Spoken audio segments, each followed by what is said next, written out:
Okay then, Dan, so you've come to the end of the mentorship. It's 5 months in, I think, four months in. So let's rewind way back before the mentorship. What happened in your life to think I need to start in property? I just had enough of my job, but still have. It's my day job. I want to replace that with this rent-to-rent because for me, I'm a pat engineer and sometimes I have to drive 70, 80 mile, maybe 100 miles to work, and that's just one way, about a 2-hour drive one way to work. And they call it a day rate, which is like basically £100 a day sometimes. For a 2-hour drive there, you need to do the work and drive home. Is that 5 days a week? Sometimes the 2-hour plus drive is, I don't know, maybe once, twice a week. It just varies, like in the office, what work they give you. It is annoying, like driving all that way for like £100 a day. You need to do the job as well and drive home. So you paid for travel? I'm paid for travel, yeah. But they say within the contract, your travel is an hour and a half a day, 45 minutes to work and 45 minutes home, but that's not the case. Yeah. Sometimes it's just that, going one way to work. How long have you been doing that? 2 years. What was you doing before that? I was a shift leader at Tesco. Okay, and so believe it or not, that was even worse. You transitioned to pat testing. So what happened? How did you come across property? I started watching videos on YouTube. I always wanted to like go into property, but I wanted to do buy-to-lets. Yeah. You probably need about 40, 50 grand saved up, I think. Correct. Especially if it's buying your second property to make do that. £300 profit. Exactly, and what's the point? It's a huge outlay. Plus there's like legal fees and other bits and pieces too. It's going to soon add up, and who has that kind of cash? So the algorithm obviously took over on YouTube because you started looking at property. Did you discover rent to rent? Did you discover me? I think I put in property investing and I come across rent to rent and I was like, what's this? I've never heard of it before. It just sounded like a really weird concept at first. I watched other people's videos and yours come up and like suggested watch, I think. Yeah. So I gave yours a watch, then started binge watching.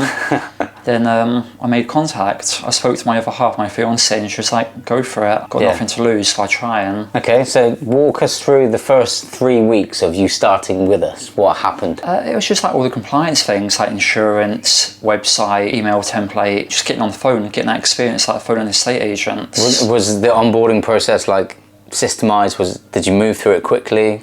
Very quickly. Plain sailing, as they say. Yeah.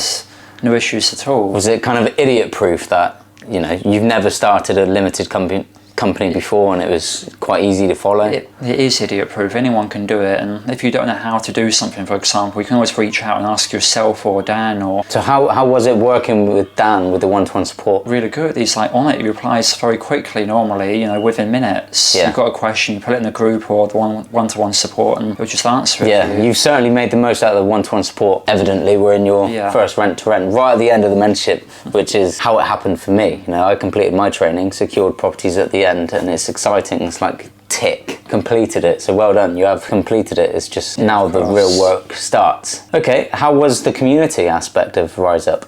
I think really good. Like everyone's really friendly. You put something in the group, you don't know something. If you don't reply or Dan doesn't reply because it's outside of business hours, you know, you've got families, you know, you want to spend time with them, but someone else might reply. They've got a lot of knowledge in that group, so just make the most of it. Yeah. You're not sure of something, put it in the group, someone will answer you. Was there any aspects of the mentorship you didn't like or didn't enjoy, or you thought there's room for improvement? No, I don't think so. Yeah? All is expected. I couldn't really ask for anything more. You actually did make a recommendation to do monthly Zooms with me.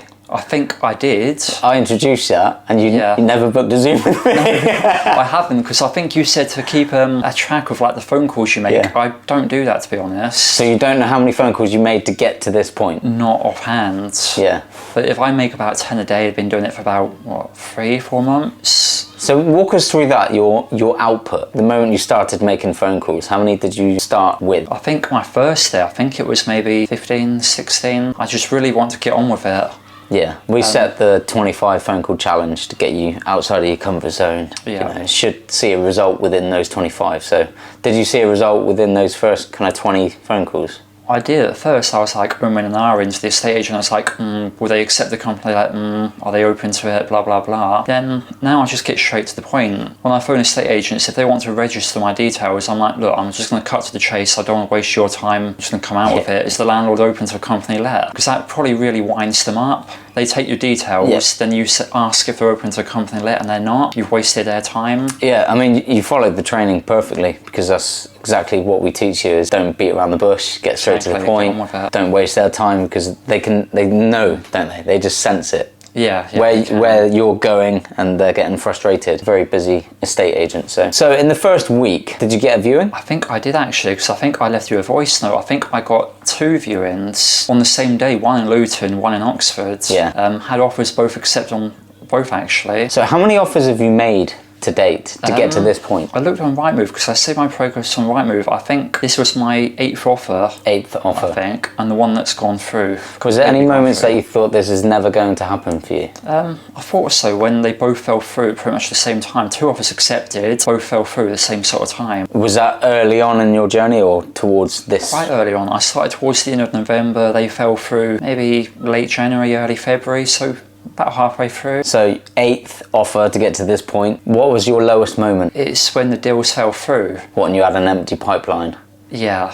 What did you have to say to yourself to really kind of ramp it back up? Because that is a tough moment to get through, isn't it? It is. I think I just knew I had to get on with it. I was like, if I give up now, I'm never going to achieve my dream of like maybe being financially free. I know I'm not there yet with just 1 property, but I'm on the way. Yeah. It's a start. Do you feel more sold on yourself, the business model? Now you've physically, literally just collected keys this morning to your first property. I think so, more sold on it. I've always been sold on the idea, but it's one thing being sold on the idea and another thing actually doing it. Yeah, because you've completed one whole process. Yeah. All you've got to do is repeat that again. Yeah, exactly, do it again. Build on that relationship with the estate agent you've got. Take on more properties in this area, because you know it works. What was it like working with me and Dan and Chris? Really good. I'd like to keep working with you guys. I'd like to be part of the legacy program and still have that support and still be in touch with people. You know, I think it's really beneficial. How was your network, like your standard everyday network?